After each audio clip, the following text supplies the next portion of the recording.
There is a building in southern China that has no air conditioning. Not because the people inside it cannot afford it. Not because the electricity grid failed. Not because it is some kind of experimental research project hidden in a university basement. This building is a fully operational commercial structure in one of the hottest, most humid regions of China, a city where summer temperatures regularly hit 40 degrees Celsius and the air feels like the inside of a greenhouse from May through October. And inside that building, without a single air conditioning unit running, without a single fan drawing power, without any active cooling system of any kind, it is cool. Measurably, scientifically, documentably cool. 10 degrees cooler than the air outside, 12 degrees cooler on the worst days of the year. The material doing this job is painted on the outside of the building like ordinary white paint. It costs almost nothing compared to an air conditioning system. It requires zero electricity to operate. It produces zero carbon emissions. And it does not just stop heat from getting in, it actively pumps heat out of the building and sends it somewhere that engineers spent decades trying to reach. It sends it to outer space, not metaphorically, not through a complicated chain of thermal processes that ends up in the atmosphere, directly, into the cold vacuum of space, through a mechanism that bypasses the atmosphere almost entirely and radiates heat outward, at a wavelength that the air above simply... If this is the first time you are hearing about this, that is exactly why this channel exists. My name is Addy Mel, and every single week we find the stories that are reshaping the world right now. The technologies, the engineering breakthroughs, the projects so large and so consequential that they should be front-page news everywhere, but somehow are not. If you want to be the person who knows about these things before everyone else does, subscribe to Addy Mel right now and hit the like button. Turn on notifications, because the story you are about to hear is one of those rare ones where by the time you finish it, you will look at every building you walk past and think about it differently. Now, let us talk about the heat problem. Because before you can understand what China built, you need to understand just how bad things have actually gotten. Cities are getting hotter, not in the vague, abstract way that climate change discussions sometimes make it sound. Not as a slow background trend that scientists track with instruments and present in graphs at conferences. Hotter in ways that kill people. Hotter in ways that are already changing how human beings can live and work and exist in urban environments. And hotter in a way that almost nobody fully understands yet. Because cities are not just being warmed by a changing climate. They are warming themselves. This is called the urban heat island effect, and it is one of the most consequential and least discussed engineering problems of the 21st century. Here is how it works. When you take a piece of land, farmland, forest, grassland, anything with living vegetation and exposed soil, and you replace it with a city, you fundamentally change how that land interacts with sunlight and heat. A forest absorbs sunlight and uses most of that energy for photosynthesis and evaporation. Soil absorbs heat during the day and releases it slowly.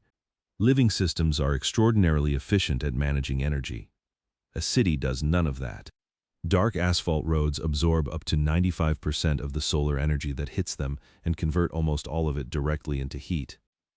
Concrete buildings do the same. Glass towers reflect sunlight onto the streets below, concentrating it. Air conditioning systems, the technology that most people assume is the solution to urban heat, pull heat out of buildings and dump it directly into the street outside, warming the air that pedestrians are walking through. Every car engine, every data center, every industrial process, every electrical appliance running inside a building is generating heat that eventually has to go somewhere. And in a city, it goes into the air around you. The result is that the average temperature in a large city is between 2 and 7 degrees Celsius higher than the surrounding rural land. In some cities under certain weather conditions, the difference reaches 12 degrees. You can see it on thermal satellite images with extraordinary clarity. Cities glow against the cooler land around them like embers in a fire pit. In Shanghai, urban temperatures have risen by roughly 2 degrees Celsius over the last 50 years, just from urban growth, on top of whatever the regional climate has done. In Guangzhou, nighttime temperatures in the city center can be 8 degrees higher than they were a century ago, meaning the city no longer cools down properly at night, which is when the human body was designed to recover from heat exposure during the day. And here is the part that makes this a genuine crisis, rather than just an inconvenience. In 2023, more than 60,000 people died in Europe from heat-related causes during a summer that broke temperature records across the continent. In South Asia, outdoor laborers in countries like India and Pakistan are already regularly working in conditions that exceed the wet bulb temperature threshold, the point at which the human body simply cannot cool itself through sweating, regardless of how much water a person drinks, because the air is both too hot and too humid to allow evaporation from the skin. Above that threshold, the body's core temperature rises until organs begin to fail. Climate models consistently show that by 2050, large portions of South Asia, the Middle East, Sub-Saharan Africa, and significant parts of southern China will experience regular periods during summer where outdoor conditions are physiologically unsurvivable, not uncomfortable, not dangerous for vulnerable populations, unsurvivable. The obvious response to all of this is more air conditioning. And that response is already happening at scale. Global air conditioning installations are growing at a rate that energy analysts describe as explosive. By 2050, the world is projected to have approximately 4 billion air conditioning units running, up from around 2 billion today. But here's the problem with that answer. And it is a problem so fundamental that it should stop you cold. Air conditioning runs on electricity. Most of that electricity, across most of the world, is still generated by burning fossil fuels that release carbon dioxide into the atmosphere and drive the climate change that is making the heat worse in the first place. Air conditioning units dump heat into the outdoor air, making cities hotter. They require expensive infrastructure, reliable power grids, and ongoing energy costs that hundreds of millions of the world's poorest urban residents simply cannot afford. The air conditioning answer to the heat problem makes the heat problem worse, costs money that the people who need it most do not have. And in many of the cities where the need is most acute, the electrical grid is not reliable enough to support it. For decades, engineers and architects and climate scientists have been asking the same quiet question in research papers and conference presentations that almost nobody outside their fields ever heard about. Is there another way? It turned out it had been hiding in the physics of how the universe handles heat, and a team of researchers in China figured out how to make it work at a scale and a cost that changed everything. To understand the technology, you need to understand something about heat that is not taught in most schools but that physicists have known for a long time.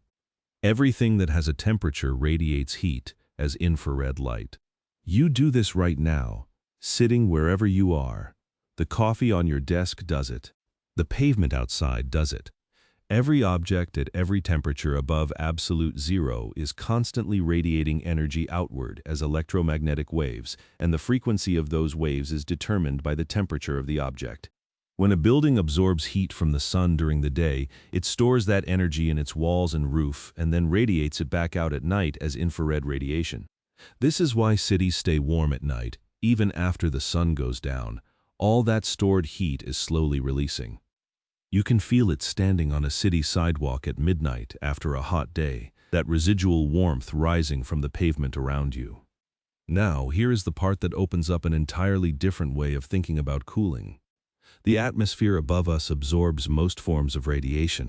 When something radiates heat, the air captures a large portion of it and heats up. This is why the greenhouse effect works. Certain gases in the atmosphere are exceptionally good at absorbing the infrared radiation that the Earth's surface tries to emit back towards space, trapping the energy and warming the planet. But the atmosphere has a gap. There is a specific range of infrared wavelengths, roughly between 8 and 13 micrometers, that the atmosphere is almost completely transparent to. Scientists call this the atmospheric window. Radiation emitted at these specific wavelengths passes through the entire atmosphere with almost no absorption and goes straight out into space, where the temperature is approximately minus 270 degrees Celsius. This is how the universe naturally cools things at night. The ground and everything on it radiates heat through this atmospheric window, and that heat leaves the planet entirely. It is why exposed surfaces get colder than the surrounding air on clear nights. The surface is radiating heat directly into space faster than the warm air around it can replace it, and its temperature drops. Scientists called this phenomenon radiative sky cooling, and they had known it existed for a long time. The theoretical potential was obvious.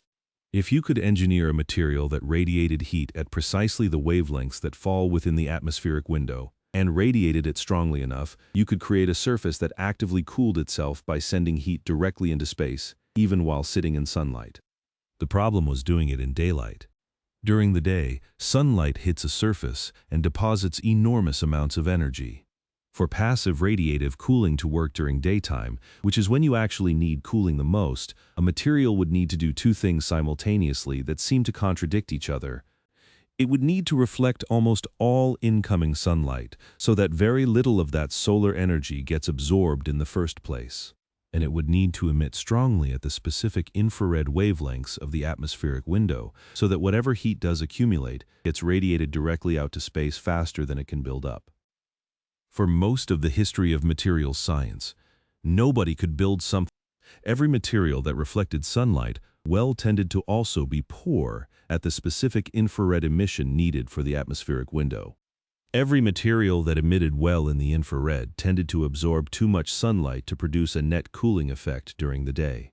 Then, in 2014, a team at Stanford University published a paper that proved it was theoretically possible. They built a carefully engineered multi-layer structure, multiple layers of different materials stacked with nanometer precision, that reflected 97% of incoming sunlight while also emitting strongly at exactly the right infrared wavelengths. In outdoor tests, the device cooled itself to nearly 5 degrees below the ambient air temperature during direct sunlight. It worked, but it was extraordinarily expensive to manufacture, fragile, and completely impractical to apply to a building at any real scale. The theory was proven. The manufacturing was impossible. And that is where the Chinese researchers changed everything. The team that cracked the manufacturing problem was not working at a single institution. It was a collaboration spread across Zhejiang University, the University of Science and Technology of China, and several research institutes in Guangzhou, which is itself one of the hottest major cities in the country, a place where the researchers understood the heat problem not as an abstract scientific challenge, but as something they lived with every summer. Their insight was to stop thinking about the problem the way optical physicists thought about it, as a question of engineering precise multilayer thin films with nanometer-scale accuracy, and start thinking about it the way materials chemists think about it, which is a completely different approach. Instead of stacking precisely engineered layers, they developed a coating that works through a different mechanism entirely. The material contains a carefully selected combination of microscopic particles embedded in a polymer. The particles are chosen and sized so that they interact with incoming light at specific wavelengths, scattering visible sunlight strongly while remaining transparent to the infrared wavelengths at which the coating emits most powerfully. The polymer itself was selected because its molecular structure happens to emit strongly at infrared wavelengths that fall right inside the atmospheric window. The microscopic particles and the polymer work together, each doing the part of the job that the other cannot, to produce a material that reflects the vast majority of incoming solar radiation while simultaneously radiating heat at exactly the wavelengths that pass through the atmosphere and into space. The result can be manufactured as a paint. An actual paint that can be applied with a roller or a spray gun to any surface, rooftop, wall, road surface, whatever needs cooling, the same way ordinary paint is applied. No precision manufacturing equipment, no clean rooms, no exotic materials, no specialized installation crews, just paint. In outdoor tests conducted in Guangzhou in the middle of summer. Full sunlight, air temperatures above 35 degrees Celsius, humidity above 80%, which are conditions that represent some of the most demanding thermal environments a cooling system can face. Surfaces coated with this material ran consistently between 8 and 13 degrees Celsius cooler than the ambient air temperature. Not cooler than an uncoated surface. Cooler than the air around them, below ambient, in direct sunlight, without any electricity. To understand why that matters, consider what it means for a building. A conventional roof in summer absorbs solar radiation and reaches surface temperatures of 60, 70, sometimes 80 degrees Celsius or more. All of that heat conducts into the building below, which then has to be removed by an air conditioning system drawing power continuously. The air conditioner dumps that heat back outside, warming the street. The cycle feeds itself. A roof coated with this material runs below air temperature. Instead of pumping heat into the building, the roof is pulling heat out, creating a mild but continuous cooling effect that reduces the load on any air conditioning system in the building by an amount that researchers measured at between 20 and 35% in field tests on real buildings. On buildings with no air conditioning at all, the effect on interior temperatures was measured at 4 to 7 degrees Celsius cooler than comparable uncoated buildings under the same outdoor conditions. In a climate where the difference between 36 degrees and 30 degrees indoors is the difference between dangerous heat stress and livable conditions, that is not a marginal improvement. It is a transformation. And then came the question of scale. Proving that a material works on a laboratory rooftop is one thing. Proving that it changes the thermal environment of an entire city is something of an entirely different order.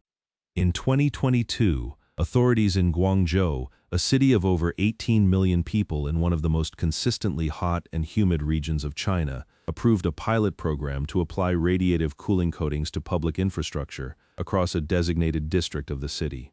Not a research plot, not a controlled experimental block, an actual functioning urban district with real residents, real traffic, real commercial activity, and all the complexity that entails. The coating was applied to rooftops of public buildings first, schools, hospitals, government offices, community centers, then to sections of road surface in the pilot zone, then to bus shelters, pedestrian walkways, and the flat tops of elevated structures. The monitoring infrastructure put in place to track the results was as rigorous as anything used in academic research. Temperature sensors embedded in surfaces and mounted at various heights in the air. Energy consumption meters on every building with air conditioning in the pilot zone and in a matched comparison zone nearby. Satellite thermal imaging conducted at regular intervals to capture the full temperature profile of both areas from above. The results measured across 2 full summer seasons were published and independently verified. Surface temperatures in the pilot zone were on average 5.3 degrees Celsius lower than matched surfaces in the comparison zone. Energy consumption for air conditioning across buildings in the pilot zone dropped by an average of 26% compared to the previous year after controlling for differences in outdoor temperature between years. Pedestrian-level air temperatures in the pilot zone, the temperature a person actually experiences walking down the street, were measured at 2.1 degrees Celsius lower on average during the hottest hours of the day. 2 degrees might sound modest until you remember that the urban heat island effect itself, the entire problem that the technology is designed to address, averages between 2 and 7 degrees. Addressing 2 degrees of it with paint in a single pilot deployment across a real district of a real city is not a modest result. It is proof that the fundamental approach works at urban scale.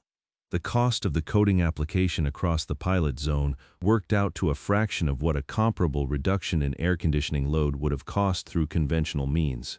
The maintenance requirement is essentially nil. The material degrades at roughly the same rate as high-quality exterior paint, meaning it needs reapplication on a similar timescale, something that urban maintenance crews do routinely anyway. Word of the Guangzhou results traveled through the engineering community faster than almost any materials science finding in recent memory. Not because it was surprising. The researchers who had been working on this for years knew the physics supported it. But because the scale of the demonstration and the clarity of the results and the simplicity of the deployment answered every practical objection that had been raised about whether this could actually work outside a laboratory. It had worked outside a laboratory, in one of the hottest, most demanding urban environments in the world, applied by ordinary workers with ordinary equipment. And the results were unambiguous. In the 2 years following the Guangzhou pilot results, the commercial landscape around radiative cooling technology moved at a speed that is almost unusual for a materials science application. Normally, the path from a research breakthrough to commercial deployment at scale takes a decade or more. Academic papers get published. Industry researchers read them. Companies fund internal studies. Pilot projects get proposed, reviewed, approved, funded, built, monitored, and reported. Regulatory frameworks get updated, supply chains get established. Training programs get developed. The whole process grinds forward at the pace that large institutional systems always move. What happened with radiative cooling coatings was different. Several factors accelerated the timeline dramatically. The manufacturing approach, essentially a specialized paint, mapped almost perfectly onto existing supply chains and production facilities. Companies that already made industrial coatings and exterior paints could adapt their manufacturing processes to produce radiative cooling materials without building entirely new facilities. The application method required no new equipment and no specialized training. The performance data from Guangzhou was clear enough and rigorous enough that large customers, city governments, real estate developers, industrial facility operators felt confident moving without waiting for years of additional validation. By 2024, at least 7 commercial manufacturers in China were producing radiative cooling coatings at industrial scale. The largest among them reported annual production capacity sufficient to coat approximately 200 million square meters of surface, an area roughly the size of the city of Shanghai's entire urban footprint. Real estate developers in Guangzhou, Shenzhen, Chengdu, and Wuhan began specifying radiative cooling coatings in new construction projects, not primarily as an environmental measure but as a straightforward economic decision. Lower cooling loads meant lower operating costs for the lifetime of the building.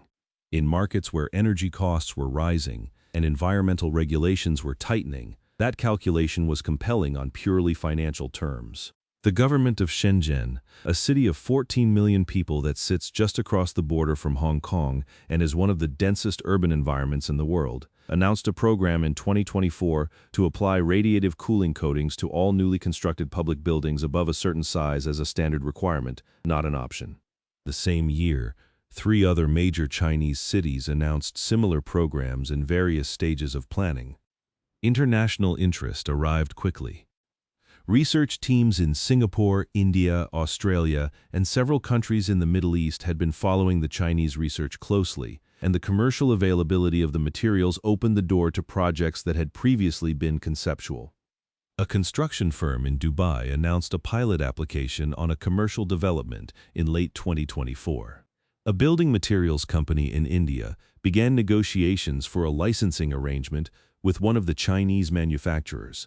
Research groups in Germany and the Netherlands published analyses suggesting that radiative cooling coatings applied to European urban rooftops could reduce urban heat island intensity by a measurable amount even in climates considerably cooler than southern China, with obvious implications for the heat mortality statistics that had shocked the continent in 2023.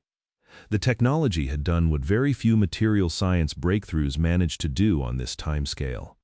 It had moved from a laboratory curiosity to a commercially available, actively deployed, government-mandated urban infrastructure solution within roughly a decade of the initial proof-of-concept demonstration. To fully understand what radiative cooling technology represents, you need to step back from the rooftops and the paint and the temperature measurements and think about what the underlying mechanism actually means. For all of human history, cooling something has required energy. Every method humans have ever used to make a space cooler, ice cut from frozen lakes and stored in cellars, fans powered by hand or by electricity, refrigeration systems, air conditioning units, every single one of them required an active energy input. You put energy in, you got cooling out. The energy had to come from somewhere. It had to be generated somehow, and that generation almost always involved a cost, financial, environmental, or both. Radiative sky cooling is the first practical cooling mechanism that does not follow that rule. It does not take energy from somewhere and convert it into cooling. It exploits a pre-existing feature of the universe, the fact that outer space is extremely cold and the atmosphere has a window that allows certain wavelengths of infrared radiation to pass through it, to move heat away from a surface without any input whatsoever. The energy source for the cooling effect is the coldness of space itself. The heat goes somewhere real. It leaves the planet. It does not accumulate in the atmosphere, does not get dumped on the street outside, does not require a power grid to move it. The implications of that extend far beyond any single technology or any single deployment program. Think about where the heat crisis is most severe. Sub-Saharan Africa, South Asia, Southeast Asia, the Middle East. These are regions where summer temperatures are already dangerous and are projected to become unsurvivable for outdoor workers without cooling access within the lifetimes of children who are in school today. They are also, in many cases, regions where electrical infrastructure is unreliable, where the cost of running air conditioning is prohibitive for most residents, and where the financial and logistical barriers to conventional cooling technology are highest. Radiative cooling paint costs money to manufacture and apply, but it costs essentially nothing to operate. Once a surface is coated, it works continuously, day after day, year after year, drawing no power, requiring no maintenance beyond occasional reapplication, producing no emissions, and imposing no ongoing cost on whoever lives or works beneath it. A school in a rural Indian village that cannot afford the electricity bills for air conditioning can still have a cooler classroom if the roof is coated with the right material. A low-income housing block in Dhaka or Lagos or Cairo can be meaningfully cooler in summer without any change to the electrical infrastructure. A market building in a Kenyan city where vendors and shoppers spend hours in the heat can be brought below ambient temperature without any connection to the grid at all. This is not speculative. The physics work everywhere on Earth that has clear sky access, which is most of the places where heat is the worst problem. The manufacturing can be done locally once the formulation is established. The application requires no specialized equipment. The cost per square meter is within reach of urban development budgets even in lower-income countries. The technology also interacts with other urban interventions in ways that multiply the impact of each. Combine radiative cooling surfaces with urban tree planting programs, and the two effects work together. Trees provide shade that reduces the solar load on surfaces, while the coated surfaces radiate heat that would otherwise warm the air around the trees. Combine radiative cooling with reflective road surfaces, and the street-level temperature reduction becomes significantly larger than either intervention achieves alone. Combine it with building insulation, and the reduction in air conditioning energy demand becomes large enough to meaningfully reduce peak electrical load on urban grids, which has knock-on effects for grid stability and for the economics of renewable energy investment. Researchers at several institutions have modeled what widespread adoption of radiative cooling surfaces could do to the urban heat island effect in major cities. The numbers are striking. Applied to 50% of rooftop surfaces in a large, dense city, radiative cooling coatings could reduce the urban heat island intensity by between 1 and 3 degrees Celsius on average, with larger reductions during the hottest hours of the most extreme days, exactly when the effect is most needed. 1 to 3 degrees across an entire city sounds small until you remember that the urban heat island itself averages 2 to 7 degrees. Addressing a significant fraction of it with a coating that requires no energy and costs less than an air conditioning system is not a marginal improvement to urban thermal management. It is a fundamental rethinking of how cities relate to heat. China is not alone in recognizing what this technology represents, and the race to develop, manufacture, and deploy radiative cooling solutions at scale is now genuinely global. In the United States, a startup called SkyCool Systems developed a radiative cooling panel system that has been deployed in commercial refrigeration applications, pre-cooling the air that enters refrigeration units in supermarkets and food storage facilities, reducing their energy consumption by around 12% in real-world deployments. The system targets commercial refrigeration specifically because it is one of the largest energy consumers in the retail sector and because the economics of energy savings make the business case straightforward even at current manufacturing costs. A company called Radicool, spun out from research at Zhejiang University, one of the same institutions that developed the paint-based coating, has been working on a film-based radiative cooling product that can be applied to windows and glass surfaces, addressing the significant heat gain that occurs through glazing in modern buildings. In cities full of glass towers, this is a substantial additional cooling opportunity. In Australia, the CSIRO, the National Science Research Agency, has been conducting large-scale outdoor trials of radiative cooling materials on residential rooftops in collaboration with state governments, with a specific focus on addressing heat mortality in elderly populations during extreme heat events. Australia experiences some of the world's most intense urban heat events in its major cities, and the government has identified passive cooling technology as a priority intervention for heat health outcomes. In Singapore, which sits almost exactly on the equator and has an essentially permanent cooling challenge, the government's Building and Construction Authority has been funding research into integrating radiative cooling surfaces into the green roof and vertical garden programs that the city-state has been developing for years. The combination of living vegetation, which cools through evapotranspiration, and radiative cooling surfaces, which cool through direct heat emission to space, appears to produce synergistic effects that neither achieves as effectively alone. Japan, South Korea, and Taiwan, all countries with hot, humid summers and dense urban populations, have active research programs and commercial pilots underway. The European Union has funded research into radiative cooling applications as part of its broader urban resilience initiative following the 2023 heat mortality crisis. What is notable about this global landscape is the speed. 5 years ago, radiative cooling was a subject discussed in specialized academic journals and at materials science conferences attended by researchers and almost nobody else.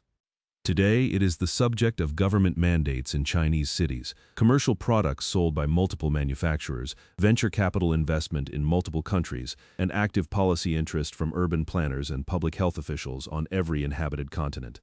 The technology moved from laboratory to market faster than almost any comparable materials science application in recent memory. And the reason is not difficult to understand when you look at the problem it addresses. The heat problem is not getting better. Every summer produces new records. Every year, the mortality statistics from heat exposure grow. Every projection for future climate scenarios shows the problem intensifying. The urgency is real, and it is being felt by governments, by businesses, and by the hundreds of millions of ordinary people who are already experiencing what it means to live in a city that is getting measurably hotter every decade. When a solution appears that is cheap, deployable without new infrastructure, effective under real conditions, and passive, requiring no ongoing energy input, the adoption curve looks different than it does for technologies that require the world to change its habits or its infrastructure to work. This one works with the world as it is, and that changes everything about how fast it can spread. The current generation of radiative cooling coatings is remarkable. But researchers who have spent years on this problem are already working on the next generation, and some of what they are developing suggests the technology has a long way yet to go before it reaches the limits of what the physics allows. One active research direction is color. The current high-performance radiative cooling paints are white or near white because reflecting sunlight effectively requires reflecting visible light, and reflecting all visible light equally produces white. For rooftops and road surfaces, white is generally acceptable. For building facades, for consumer products, for vehicles, for the enormous range of surfaces in the built environment that are not white and where people have aesthetic and practical reasons for not wanting them to be white, this is a significant limitation. Researchers at several institutions are working on structural color approaches, materials that appear colored to the human eye while still reflecting most solar radiation. The key insight is that human eyes are sensitive to a relatively narrow range of wavelengths, and it is possible to engineer a material that reflects most of the solar spectrum while selectively absorbing only the specific wavelengths that make it appear a particular color. Early results suggest that cooling performance only modestly lower than white coatings is achievable with materials that appear blue, green, or yellow to observers. A red or black radiative cooling coating would be a more significant technical challenge. Those colors require absorbing large portions of the visible spectrum, but researchers are pursuing structural approaches that might eventually get there. Another research direction is flexibility and integration into fabrics. Personal cooling, clothing that actively cools the wearer by radiating body heat into space at appropriate wavelengths, has been demonstrated at laboratory scale at Stanford and at several Chinese universities. A shirt or jacket made from a radiative cooling textile would keep the wearer cooler in sunlight than any currently available garment, without requiring battery power or any active cooling element. The challenge is manufacturing a textile with the right optical properties at the fiber level while maintaining the mechanical properties, durability, washability, and feel that clothing needs to be wearable. Several companies in China and the United States are actively pursuing this direction, and prototypes exist that show the cooling effect clearly in outdoor measurements.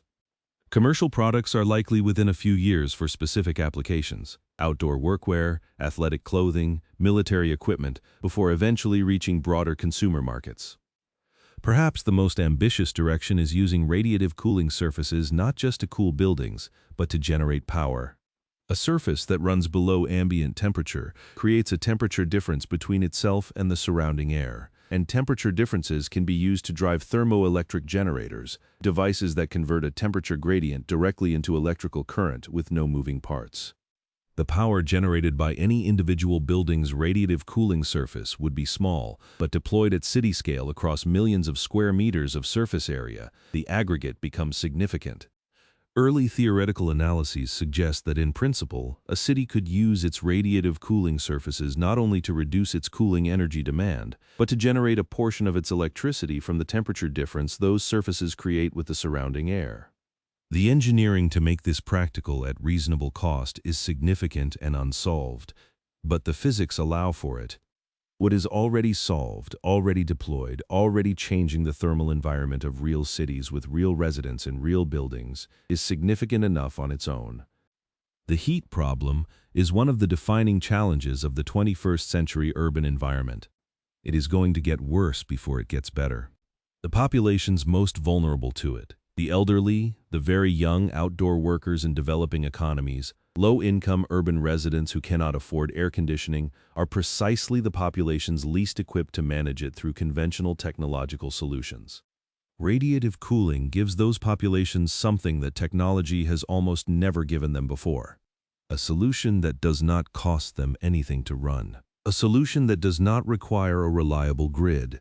A solution that works on the hottest days, when it is needed most, without anyone having to do anything for it to function.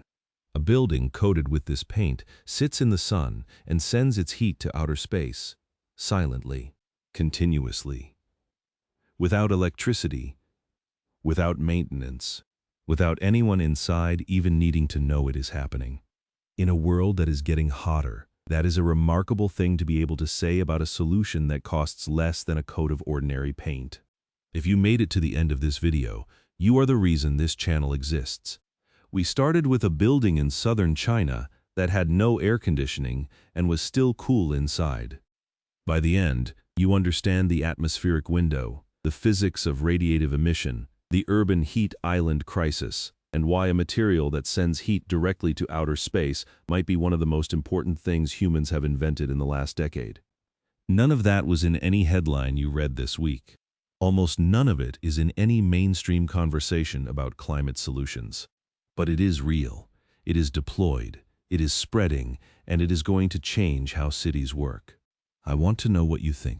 If this technology scales the way the physics and the economics suggest it can, if every rooftop and every road surface in every major city on Earth is eventually coated with a material that actively cools itself by radiating to space, which city do you think needs it most right now? Drop your answer in the comments. I read every single one. Hit the like button if this changed how you see the buildings around you. Subscribe to Addy Mel if you want to keep being the person who knows about things like this. And turn on notifications, because next week we are going into something just as deep, just as real, and just as completely under the radar.